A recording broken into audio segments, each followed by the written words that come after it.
day po sa inyong lahat. Welcome na naman po sa another episode ng aking vlog. Ayan, so ang topic naman po natin for today ay tungkol naman sa katanungan ng isa sa mga subscriber natin regarding sa prolapse. Ang kanyang katanungan ay, Mang Mags, ano po ang pwedeng gawin sa kasakaling tinamaan kami ng prolapse sa aming mga manok? Bago ko po kayo bigyan ng tips regarding sa pagresolba dyan sa ganyang problema, yung prolapse, ay i-discuss po muna natin kung ano nga po ba yung prolapse. Ang prolapse po ay isang termino na tawag po nila sa nangyayari sa ating manok na kung saan yung kanyang puwerta, yung kanyang puwetan ay nawawarak. Parang napaka-brutal naman nung napaka-brutal naman nung ito na nga marami na namang matatawa.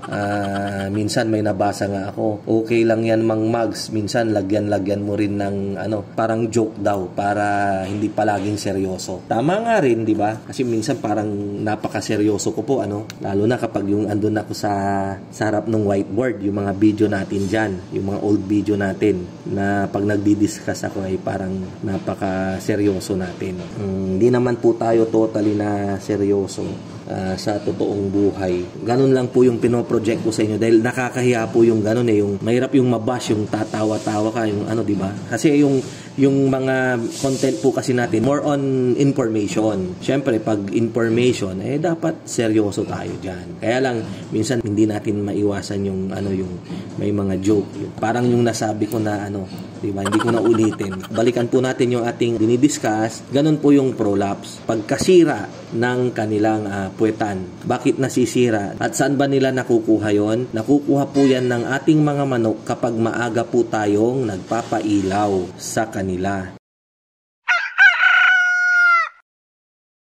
So, paano maiwasan? Paano ma-prevent? Yun po yung palagi kong sinasabi sa inyo na kailangang sumunod po tayo sa lighting program. Yung lighting program po ay uumpisahan po natin sa 23 weeks nila na edad. So, beyond that ay total darkness po. Nagdedepende lang po sila sa liwanag ng haring araw, and then paglubog ng araw, totally na po na walang ilaw. Ultimong yung ilaw ng garahe ay hanggat maaari hindi po sila nasisinagan. Dahil kapag nasinagan po sila, maaga po silang magmamature at maaga rin po silang mangingitlog.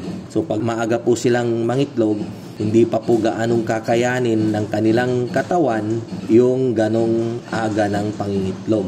Bibigay po yung kanilang katawan hanggang sa isang araw na lang ay yun po, nagkaka-prolapse na. Lumalabas po yung bahay itlog, yung kanyang mga bituka, mga lamang loob dyan sa kanyang puwetan. Pag hindi po yan makabalik man yan kapag tinuka ng kanyang kasamahan ay may infection na siya, kalaunan mamamatay po yan. So yan na po yung tinatawag na prolapse.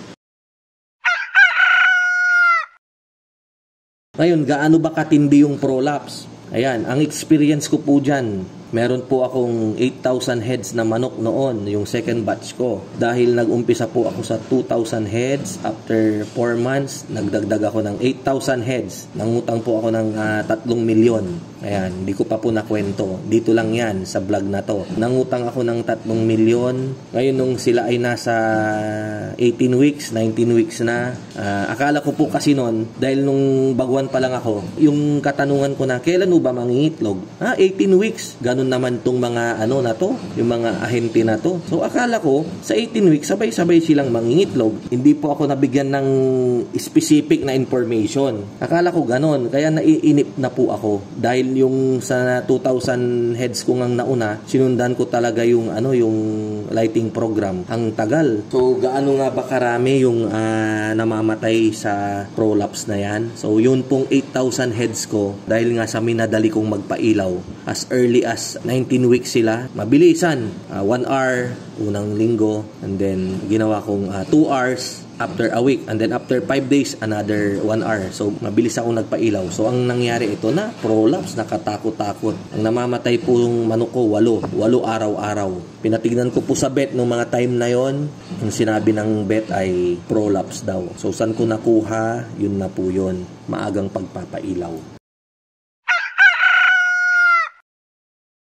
Ano yung remedy na pwede nating gawin? Ito na. Sakaling maka-experience tayo ng prolapse, magpapatay po tayo ng ilaw.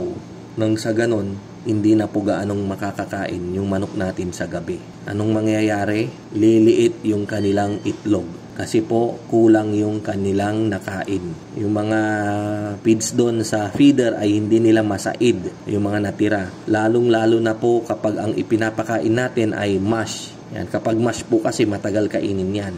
Gabi, meron pa pong feeds. Yung 110 grams, hindi pa nila maubos. Ayan, so magpapatay tayo. Anong mangyayari pag nagpatay tayo ng ilaw? Yung large magiging medium, yung medium magiging small. Maabala po tayo. Kapag andun na tayo sa stage na marami-rami na yung ating medium or large at ginawa natin yung hindi pagpapailaw, bahagyang na naman yan, liliit yung ating mga itlog na naproproduce. So magtataka yung ating suki, bakit konti yung mabibili niyang large o medium, So maaburido. Tapos kapag yung small, matumal sa bentahan, dumami na naman yung small, mas sakit sa ulo na naman. So, abala. Pero mas okay naman yung ginawa nating pagpatay ng ilaw kaysa naman mamatay yung ating manok. Diba? Dire-diretsong namamatay. So, pag ginawa natin yun yung nakikita kong remedy para maiwasan yung sa prolapse.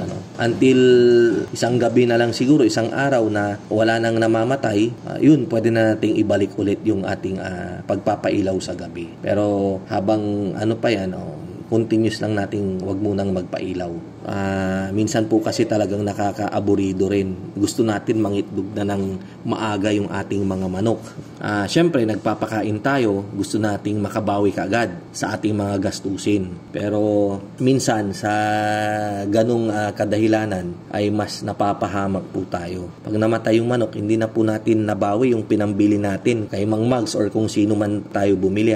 So mas maganda sundan po natin yung ating lighting program para makaiwas po tayo sa mga ganong problema na mag-a-arise sa ating farm.